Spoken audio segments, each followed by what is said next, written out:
My father was from Cornwall. My mother was from next door to it. And they met in the middle of the First World War. My dad was in the army in France, and he got shot going into the trenches, and he took him back, and his shot was in his arm, and it made him not very useful in the army anymore, so he was discharged. And he came to Canada and worked in the customs, and eventually called for my mother and asked her to come and live with it or marry him and come to Canada. And she came to Canada, and they got married and lived happily ever after.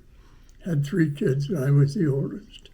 He was in Canada before the First World War started, and he went, but he was English. And when the war began, he joined the army. So they discharged him and sent him back to Canada. Do you know how long your father was in Canada on his own before he called your mother over? Well, no more than 3 years. And do you know how they communicated during that time? I have no idea. Had to be by mail. Right, letter It's writing. the only way there was at that time. Right. Yeah, my Nana talks about her parents.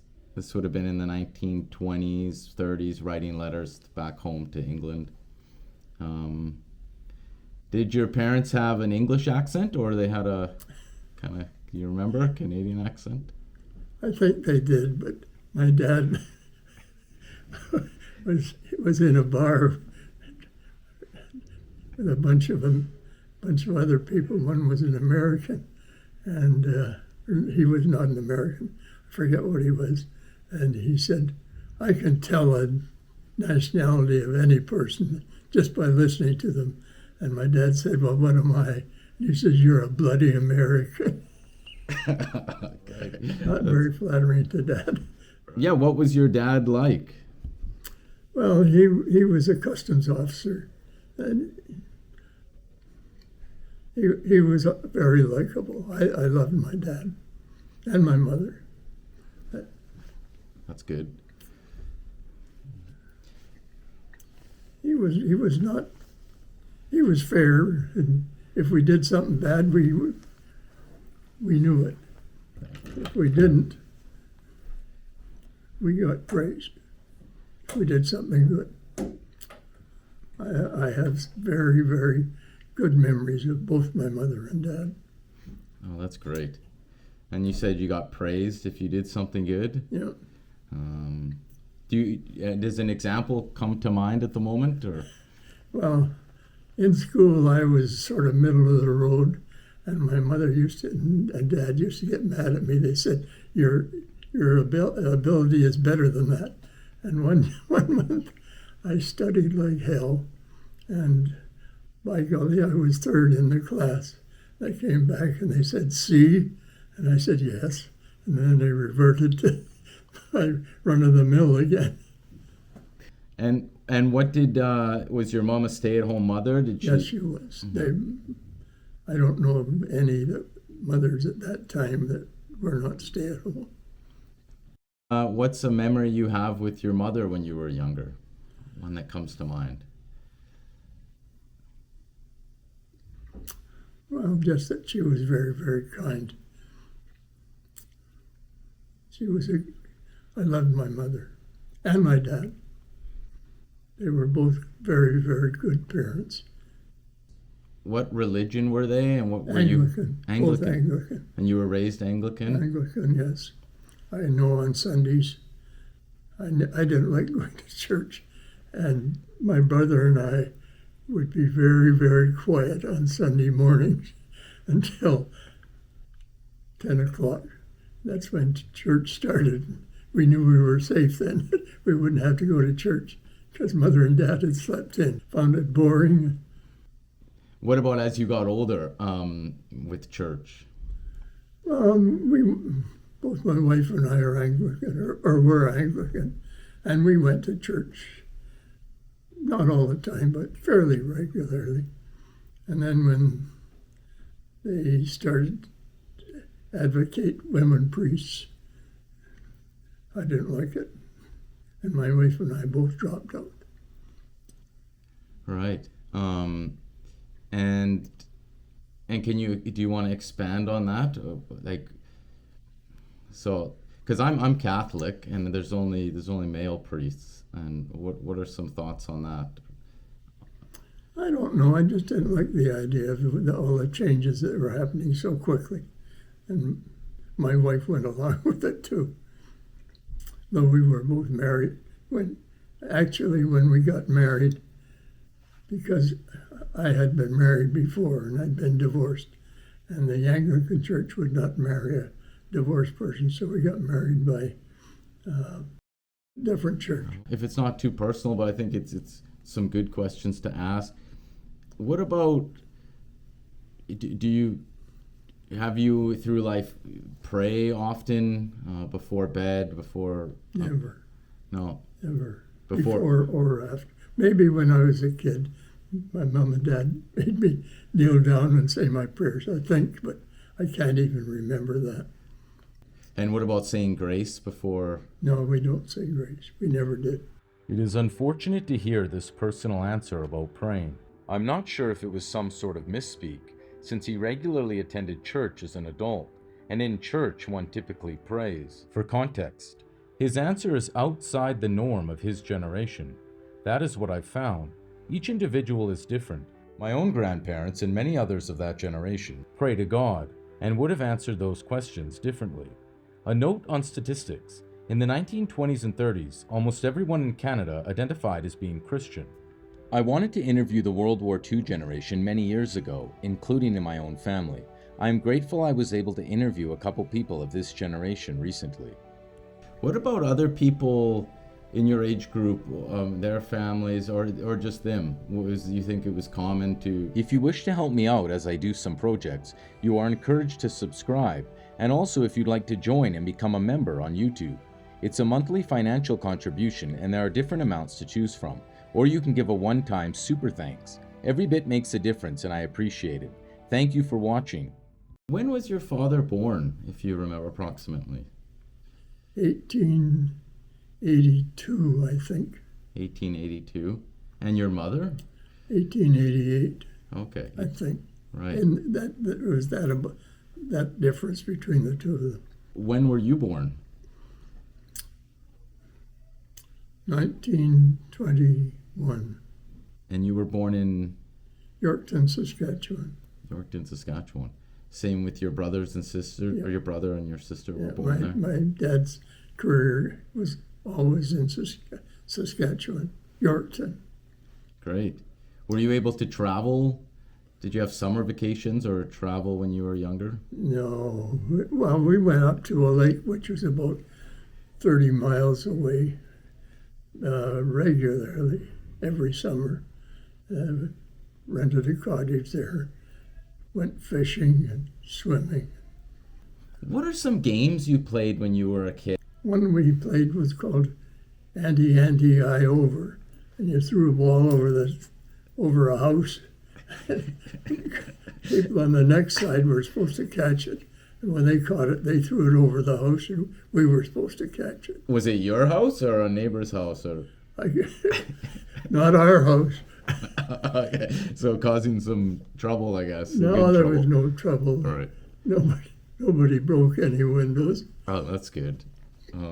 Did you know your neighbors or the neighborhood kids when you were growing up? We certainly did. Knew them all. Do you remember any of the last names of the families on the street or in the neighborhood? Hurleys, Lampsons, Moes, Schumans.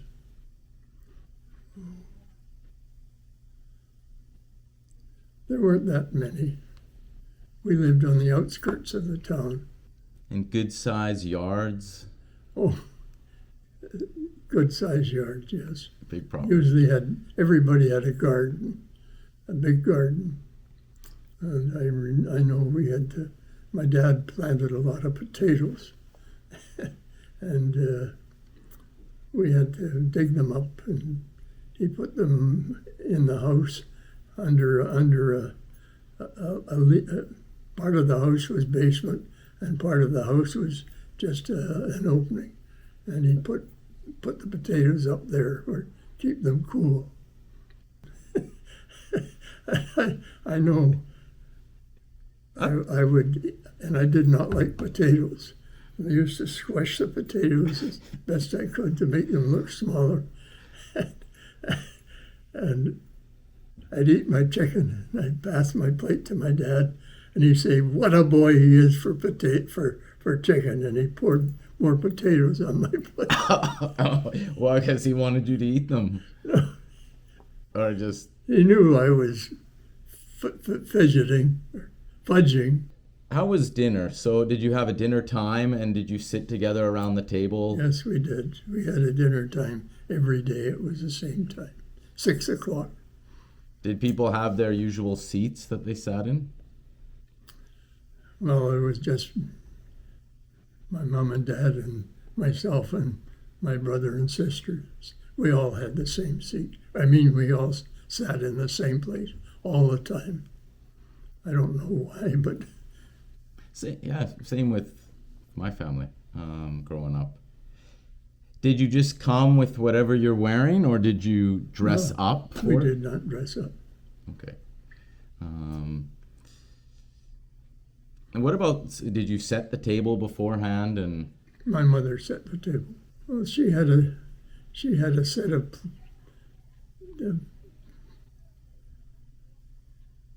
dishes from Limoges, and she really prized them. And when people came to visit, out came the Limoges. And I know we never ever broke one of them. If we had, it would all hell would have been. I shouldn't say that. My mother wasn't that way. right, but same with my family. We'd have sort of the goods set, you Yes. know, for guests and special occasions, and then Yeah. sort of the everyday set. You said you were born in 1921. Yes, And according to what information I found, the British Commonwealth of Nations was formalized in 1931, and the modern Commonwealth of Nations was established in 1949. So you were born when Canada was officially part of the British Empire. yes. So when you were a child or teenager in the 1920s, 30s, even into adulthood in the 40s, do you recall a feeling in yourself or a sense from you or others as being part of the British Empire? Yeah, absolutely. Yeah, and was your family? Did you talk about that? Did you feel a sense of pride or a sense of being home and belonging in Canada and in Britain and in the Empire? We felt that we're part of one important entity. And I told you my Nana was born in 1923 in Northern England, grew up in Canada. She would have Royal Daltons. I don't know if your family had Royal Daltons. My mother had, I can't remember, but the Moge. I think they were French. I'm not positive. Right. Sounds French to me. Did your mom or your family have tea time or? No. No. What about other English and Scottish traditions in where you lived in Canada? Can you, like hearing the bagpipes, or, I mean, this is Scottish, the Highland Games? We had a guy up the street who played the bagpipes every once in a while. I thought they were crazy. They sounded like a cat squalling. Yeah, my dad plays the pipes, and when he practiced at home, it was super loud. I was trying to study, but I like them. Yeah. Do you? What about? Yeah, my grandma would make Yorkshire puddings. Did you ever have Yorkshire puddings? Absolutely. Yeah, Every time we had roast beef, we had Yorkshire pudding. right. Yep. And you have you said potatoes, mashed potatoes, sometimes. Well, sometimes mashed and sometimes not. Right. Did you have the Christmas pudding where you had the liquor on the top, lit it on fire, and sang "We wish you a Merry Christmas"? I don't remember that, but I know we did celebrate Christmas. We had a Christmas tree. We had a turkey for Christmas every year. And we went to one of our friends' house one year, and they came to our house the next year. And who was at the Christmases? Were your grandparents in England? No, all my relatives were in England, still are. I have hours of footage. I had hoped to interview dozens of people and put clips of different interviews into one video. Maybe I'll still do that. This is nearly raw footage. More is planned to be published. If you can remember as far back or information you have maybe about your ancestors, about your great-grandparents or your grandparents.